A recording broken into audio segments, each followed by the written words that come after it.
Hello, welcome to this next Flip Preaching video. My name's Andy, and this week I've shipped out all my old commentaries on the book of Luke and replaced them with ones on the book of Matthew because we change over. This is a video preparing for the first Sunday in Advent, which is where we switch over the lectionary. We start a whole new cycle. So we're starting this week to look at the book of Matthew. We'll be following Matthew for pretty much the year to come.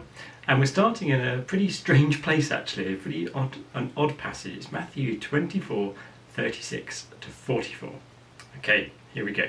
And it's a bit of a mysterious one.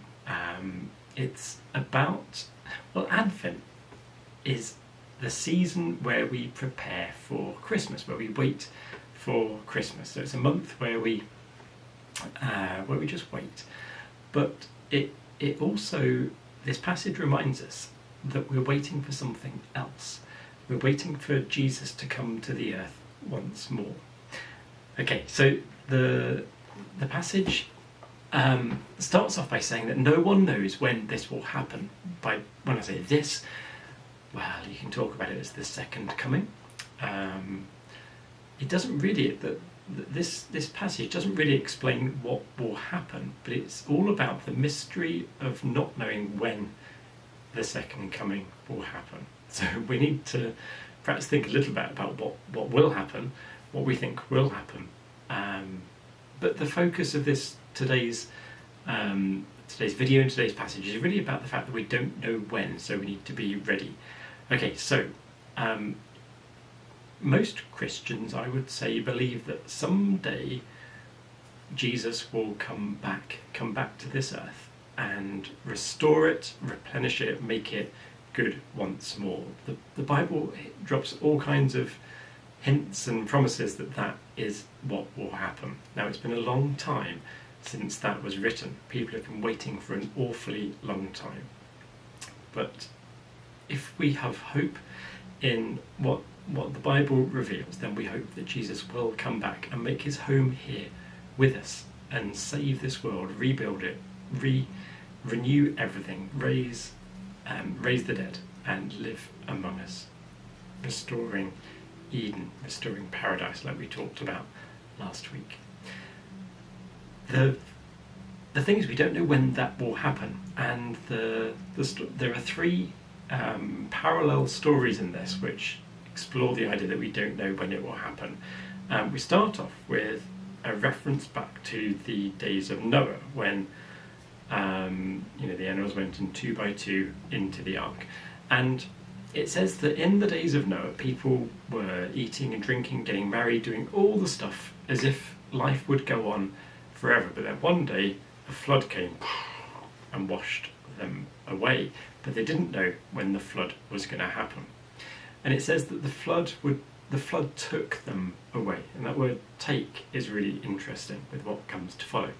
So just like the people back then, whatever we think of that story, they were just carrying on as normal, and suddenly, bam, something happened, and they were completely surprised.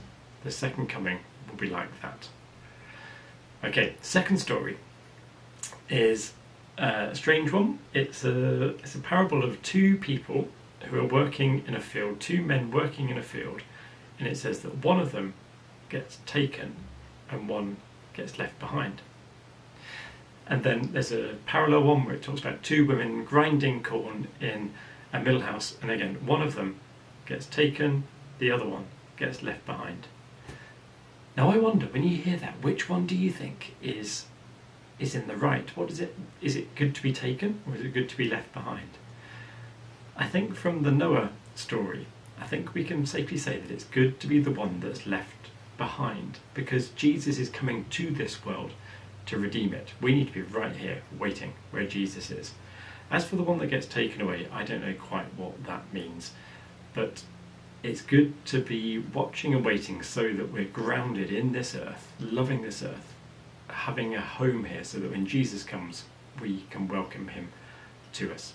The third story is along the same lines. It's a man who owns a house, and he goes to sleep one night not knowing that there's a thief going to come that night to dig in and take away his possessions. Again, take away is the negative way. And it says if you knew the time, then you would have been awake. So there's a call for us all to be vigilant, even though day after day after day it appears that it's the same. We go through the routine, we go through normal life, nothing happens. One day something will happen, and we need to be ready and prepared. So we need to be acting as if that could happen right now.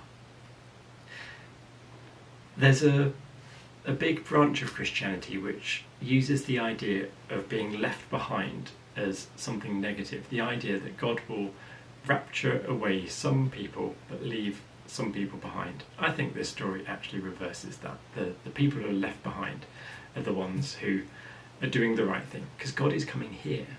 It's not the case that we get raptured away to somewhere else. God comes to the earth. It says in Revelation that God makes his home among us and dwells, and heaven comes down to be with earth. And what a wonderful day that will be when everything is restored. So let's live now as if that is imminent. That's a good way to live. Okay, thank you for watching. See you next time. Bye bye.